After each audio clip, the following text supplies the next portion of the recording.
பார்த்தீங்களா? டேட்ஸ் கொட்டை எங்கேயுமே இல்லை. பாலை காய வச்சுக்கலாம். இப்போ பேக்கெட் பால் தான் யூஸ் பண்ணுவேன், ஏன்னா அப்போ தான் திக்காக இருக்கும். நான் எப்பயுமே ரோஸ்டட் தான் வாங்குவேன். ஜஸ்ட் 20 தான். ஓ இது ரெஸ்ட் ரூம் போகிறதே இதுங்களுக்கு வேலை. சண்டே ஸ்பெஷல் தான் உங்களுக்கு. சவுடை ஏலக்காய் அப்புறம் முந்திரி ரோஸ்ட் ஆகணும். இப்படி கெட்டி ஆகிட்டு இருக்கு. ஏங்க ஸோ காய்ஸ், இன்னைக்கு பார்த்தீங்கன்னா சேமியா ஸ்வீட் தாபா ஸ்டைலில் சமைக்க போகிறோம். நம்ம ஒரு கோழி குஞ்செல்லாம் வாங்கியிருக்கோம், அதெல்லாம் வச்சு ஒரு என்டர்டைன்மெண்ட் பண்ண போகிறோம். என் பொண்ணு என்ன பண்ணிட்டு இருக்கான்னு மட்டும் பாருங்க.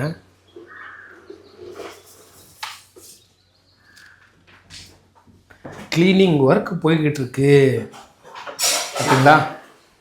நல்ல வேலை. இந்த ப்ராடக்ட்டு நான் வாங்கும் பொழுது என்ன நினச்சேன்னா, தேவையில்லாமல் என்னத்துக்கு வேஸ்ட்டு அப்படின்னு தான் நினச்சேன்.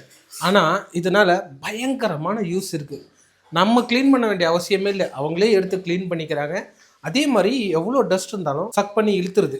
தகனே இங்கே வாப்பா, இந்த இந்த இந்த பாரு, இந்த டேட்ஸ் கொட்டை இருக்குல்ல, இதெல்லாம் எடு சொல்கிறேன்.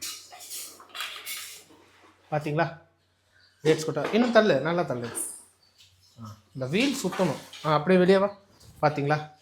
டேட்ஸ் கொட்டை எங்கேயுமே இல்லை, ஃபுல்லாக அதுக்குள்ளே இருக்குது. இந்த ப்ராடக்டை பற்றி என் டெலகிராம் சேனலில் போட்டிருக்கேன், வேணா செக் பண்ணி பாருங்கள். உங்களுக்கு அப்படி கிடைக்கல அப்படின்னா என்கிட்ட கமெண்ட்டில் சொல்லுங்கள், நான் லிங்க் அனுப்புகிறேன்.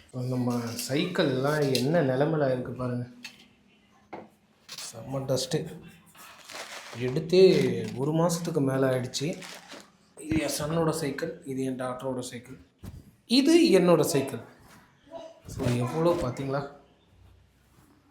ஸ்பைடர்லாம் ஃபார்ம் ஆகிட்டுருக்கு. ஸோ நெக்ஸ்ட் வீக் பார்த்தீங்கன்னா நம்ம இதெல்லாம் ரெடி பண்ணுற vlog பார்ப்போம். ரெடி பண்ணி அன்றைக்கி ஏதாவது ஒரு டிஃப்ரெண்ட்டான ஃபுட்டு சமைப்போம். ஹாய், என்ன சமையல் இன்னைக்கு? ஸ்வீட். என்னென்ன எடுத்து வச்சுருக்கீங்க? இதில் ஃபஸ்ட்டு பால் ஊற்றி நம்ம பாலை காய வச்சுக்கலாம். ஆ, நான் ஸ்வீட்க்கு மட்டும் பேக்கெட் பால் தான் யூஸ் பண்ணுவேன், ஏன்னா அப்போ தான் திக்காக இருக்கும், நல்லாயிருக்கும், டேஸ்ட்டாக இருக்கும். ஆமாவா? பேக்கெட் பால் அவ்வளோ திக்காக இருக்குமா? நல்லா டேஸ்ட்டாக இருக்கும். சரி, அதுக்கு முதல்ல ஸ்டவ் ஆன் பண்ணணும். இருக்கிறதுலே இதுதான் மெயின். நான் எப்பயுமே ரோஸ்டட் தான் வாங்குவேன், ஜஸ்ட் 20 தான். ஓ, இது ரோஸ்டட், அதனால தான் இந்த கலரில் இருக்கா? ஆமாம். இப்போ நீங்கள் பார்க்குறது வந்து on the screen. Off the ஸ்க்ரீனில் ஒரு விஷயம் நடந்தது, நான் உங்களுக்கு சொல்கிறேன். பார்த்தீங்களா எவ்வளோ இருந்த பால் எவ்வளோ ஆயிடுச்சு? ஸோ இதுக்கெல்லாம் காரணம் மேடம் தான். 1/2 லிட்டர் பாலுக்கு 1/4 லிட்டர் தண்ணி ஊற்றிட்டாங்க. ஸோ அதுதான் விஷயம். ஸோ இதெல்லாம் சீக்ரெட்டாக வச்சுருக்கோம், சொல்லாதீங்க யாருக்கும். வேறு என்ன எடுத்து வச்சுருக்கு? முந்திரி, திராட்சை, பாதாம், 2 பட்டை, 2 லவங்க, 2 போதுமா? 2 போதும், ஸ்மெல் அதிகமாயிடும். ஓகே. இது என்னது? இது வீட்டில் செஞ்ச நெய். ஆமாம், நம்ம செய்கிற நெய். நெய் வந்து பார்த்தீங்கன்னா மோஸ்ட்லி நாங்களே வீட்டில் செஞ்சுக்குவோம், வெளியெல்லாம் வாங்க மாட்டோம். சுகர், அவ்வளோதான். சுகர் எல்லாம் நாங்கள் செய்ய மாட்டோம், கடையில் தான் வாங்கி ஆகணும். இப்போ என்ன பண்ண போகிறீங்க? ஃபஸ்ட்டு பால் வந்துட்டு பால் காயணும். காயணும். இந்த கோழி குஞ்சு தான் நாங்கள் வாங்கினோம்.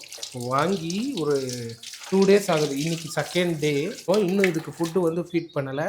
இப்போ ஃபுட்டு ஃபீட் பண்ணுவோம். ஸோ இப்போது நம்ம அந்த கோழி குஞ்சுகளுக்கு ஃபீட் கொடுப்போம்.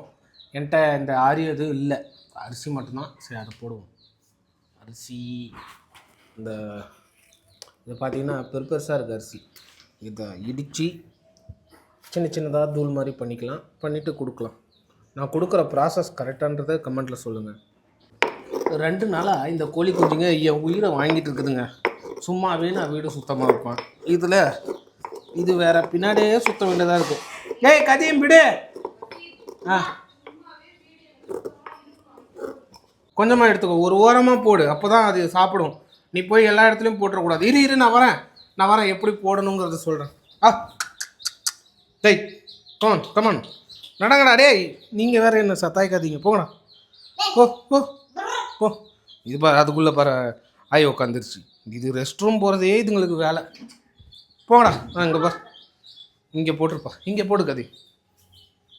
இப்படி போடணும், இப்படி போடணும். போதும் இரு, அதை தூக்கின்னு வரேன் 3த்தையும். டேய் வாங்கடா. போயிட்டு இன்றைக்கி காலை டிஃபன் சண்டே ஸ்பெஷல் தான் உங்களுக்கு. சாப்பிடு.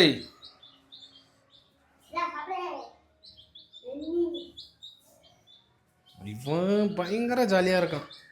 போதும் கம்மியாகவே போடுங்க. ஸோ இந்த மாதிரி கோழியெல்லாம் நீங்கள் வளர்த்துருக்கீங்களாங்கிறத எனக்கு கமெண்டில் சொல்லுங்கள். பால் காஞ்சிடுச்சாப்பா? ஓகே, பால் காஞ்சாச்சு. இப்போ சேமியாவை போட்டுடலாம் நம்ம. இது எவ்வளோ கிராம் இது? நானே குத்து மதிப்பாக தான் செய்வேன். குத்து மதிப்பா குத்தாத மதிப்பெல்லாம் பண்ணக்கூடாது, கரெக்டாக செய்யணும் செஞ்சா. இது 250 கிராம் இருக்கும்னு நினைக்கிறேன். சரி, ஒரு 1/4 கிலோவுக்கு 1/2 லிட்டர் பால். 250 கிராம்ஸ் 250 கிராம்ஸ் இருக்கு. ஒரு 1/2 லிட்டர் பால் 1/2 லிட்டர் பால் எடுத்துருக்கேன். சரிங்களா? இது பொங்கி வந்த உடனே சேமியாவை ஃபுல்லா போட்டுருவோம். சிம்பிள் ரெசிபியா தான் இருக்கும் போல. இது சிம்பிள் தான், அது செய்யற விதத்துல செஞ்சா டேஸ்டா இருக்கும். எல்லாமே ஒரே விதம் தான். அடுப்பு பற்ற வைக்கிறோம், எடுத்து வைக்கிறோம், அவ்வளவுதான். ஓகே, அப்படியே புத்தனாப்புல போட்டுருணும் மேல. ஆமா, கலந்தா உடைஞ்சிடாது, உடையாது, ஈரப்பதத்துக்கு உடையாது. ஓகே, முடிஞ்சிருச்சுங்களா? இப்போ இதை கொதிக்க வைக்கலாம் கொஞ்ச நேரம். சரி, ரொம்ப கலக்காத, சந்துகளி ஆயிட போகுது. சர்க்கரை எடுத்து வச்சுக்கலாம் அது வரையும். இந்த ஸ்பூனோட நிலைமையை பார்த்தா எல்லாம் சிரிப்பீங்க. நானும் எவ்வளவோ வளைச்சி வளைச்சி பார்த்துட்டேன், உடைய மாட்டேங்குது. இங்கே பாருங்க, வளைச்சிட்டேன்னா ஜஸ்ட் 3 rupees. இங்கே பாருங்க, ஆமாம், வெறும் 3 ரூபா தான் இது. ஸோ 3 ரூபாய்க்கு கொடுத்த காசுக்கு மேலே உழைக்குது. இப்போ இது கொதி வந்துருச்சுங்களா? இதில் வந்துட்டு இப்போ சர்க்கரையை போடலாம். சர்க்கரை அளவெல்லாம் கேட்கக்கூடாது, அளவெல்லாம் கேட்கக்கூடாது, கண்ட மணிக்கு போட்டு தள்ள வேண்டியதுதான். போதும்பா போதும்பா, ஓவர் ஆகிட போகுது. இல்லை, இப்போ எவ்வளோ நேரம்? இப்போ சர்க்கரை கரையிற வரையும். இப்போவே பார்த்தீங்கன்னா அதோட ஸ்மெல் எனக்கு கிடைக்க ஆரம்பிச்சிருச்சு. ஸோ இது வந்து நீங்கள் நார்மலாக சாப்பிட்றத விட எடுத்து ஃப்ரிட்ஜில் வச்சு நீங்கள் சாப்பிட்டீங்கன்னா இன்னும் டேஸ்ட்டு சூப்பராக இருக்கும். இந்த தாபாலெல்லாம் அப்படி தான் கொடுப்பாங்க. நம்ம கேட்டோம்னா அப்படியே பயங்கரமாக கூலிங்காக கொண்டு வந்து கொடுப்பாங்க. அவ்வளோ டேஸ்ட்டாக இருக்கும். அது நிறைய ட்ரை பண்ணியிருக்கேன். ஸோ இவ்வளவும் ஓரளவுக்கு அதே மாதிரி செய்வா. இன்னும் நமக்கு அதுக்கான தேவையான மெட்டீரியல்ஸ் எல்லாம் இருந்ததுன்னா அதில் இன்னும் இந்த பால்கோவா சேர்ப்பாங்க. அதெல்லாம் இன்னும் இருந்ததுன்னா இன்னும் நம்ம தாபா ஸ்டைல் டேஸ்ட்டு கொண்டு வந்துடலாம். ஸோ இதுவே வந்து அந்த அளவுக்கு டேஸ்ட்டு செஞ்சிடறேன். நான் ஆல்ரெடி சாப்பிட்ருக்கேன். ஸோ அதனால தான் இது செஞ்சு நம்ம வியூவர்ஸ்க்கு காட்டுவோம் அப்படின்னு இன்னைக்கு சமைக்கிறோம். அவ்வளோதானா? இது ஒரு கண்டென்ட்டா? எப்பா இருங்க, இதெல்லாம் எப்போ ஆட் பண்ணுறது? அது சொல்கிறேன். இது முடிஞ்சு, இது கொதி வருதுங்களா? நல்லா கொதி வருதா? ஆமாம், கொதி வருது. இது கொதிக்கும் போது இப்படி ஆஃப் பண்ணி இதை க்ளோஸ் பண்ணிடுறேன் ஒரு 10 minutes.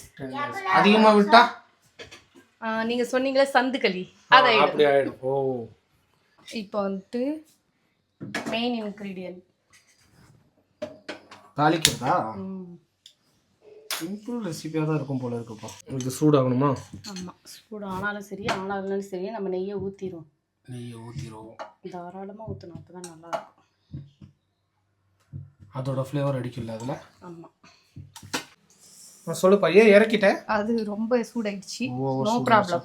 இப்போ வந்துட்டு இதை இதில் போட்டுருவோம். பட்டை, லவங்கம், ஏலக்காய் போட்டோமா? அப்புறம் முந்திரி. முந்திரி போதுமா? இந்த அளவுக்கு முந்திரி போதும்பா. முந்திரி, திராட்சை. ஓகே, ரோஸ்ட் ஆகணும். ஓகே,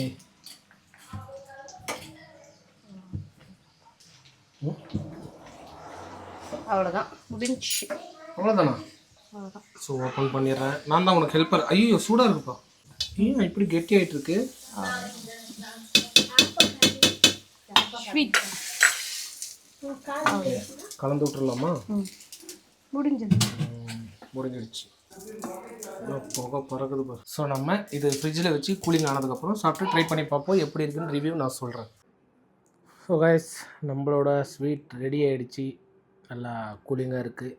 ரொம்ப கூலிங்குன்னு சொல்ல முடியாது, ஏன்னா நம்ம செஞ்சு ஒரு 2 hours தான் ஆகுது. அது ஆறுனதுக்கப்புறம் தான் நம்ம ஃப்ரிட்ஜில் வச்சோம். மேலே பார்த்திங்கன்னா இதெல்லாம் ஒரு பாலோட இந்த திக்னஸ் வந்து நிற்கிது பாருங்கள். ஃபுல்லாக மில்க் தான். அது இதெல்லாம் சூப்பராக செய்வேன் என் ஒய்ஃப். ஏங்க பாயாசம் வேறு லெவல் டேஸ்ட்டுங்க. ஆனால் கொஞ்சம் சர்க்கரை ஜாஸ்தியாக இருக்குது. ஐ திங்க் ஃப்ரிட்ஜில் இருந்தனால அந்த மாதிரி டேஸ்ட்டு மாறி இருக்கலாம். நீங்களும் வீட்டில் இந்த மாதிரி ட்ரை பண்ணி பாருங்கள், சூப்பராக இருக்கும். நார்மல் பாயாசம் செய்கிறத விட இந்த ரோஸ்டட் பாயாசம் தாவா ஸ்டைலில் செஞ்சு பாருங்கள். கரையாக இருக்கிற இடத்துல போடணும். இங்கே கோழி நாய் நான் பார்த்துக்குறவா, பயப்படாது. நீ எடுத்து விடு. இங்கே பாரு, இங்கே ஃபுல்லாக கரையாக இருக்குது பாரு. இங்கே விடுப்பா. guys, மாவு பாருங்க. Okay, very good. அது சுற்றட்டும். நல்ல ஒரு டைம் பாஸ். அப்படி இல்லை கதீம், இதெல்லாம் அப்படி எடுத்து விட்டா இதில் கரையான் இருக்குது பார்த்தியா, அதெல்லாம் அப்படியே எடுத்து அதை சாப்பிடும். இரு இந்த குச்சியில் கிளறி விடுவோம். கை வைக்காத, ஏதாவது இருக்க போகுது. கதீம் இங்கே பாரு, நிறையா இருக்குது.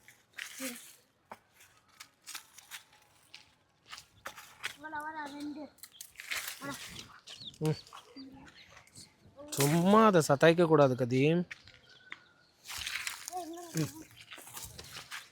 எடுத்துட்டு வாப்பா. Okay, done. அவ்வளோதான். அப்படியே கொஞ்சம் ஜாலியாக பார்த்துக்கோ. நாய் ஏதாவது வந்தால் பிடிச்சிடும், பார்த்துக்கணும் உஷாராக. ஸோ காய்ஸ், இப்போ இந்த வீடியோ உங்களுக்கு பிடிச்சிருந்தா லைக் பண்ணுங்கள், ஷேர் பண்ணுங்கள், கமெண்ட் பண்ணுங்கள், நம்ம சேனல் சப்ஸ்கிரைப் பண்ணுங்கள். இந்த மாதிரி ஃபேமிலி கண்டென்ட் உங்களுக்கு பிடிச்சிருக்காங்கிறத கமெண்ட்டில் சொல்லுங்கள்.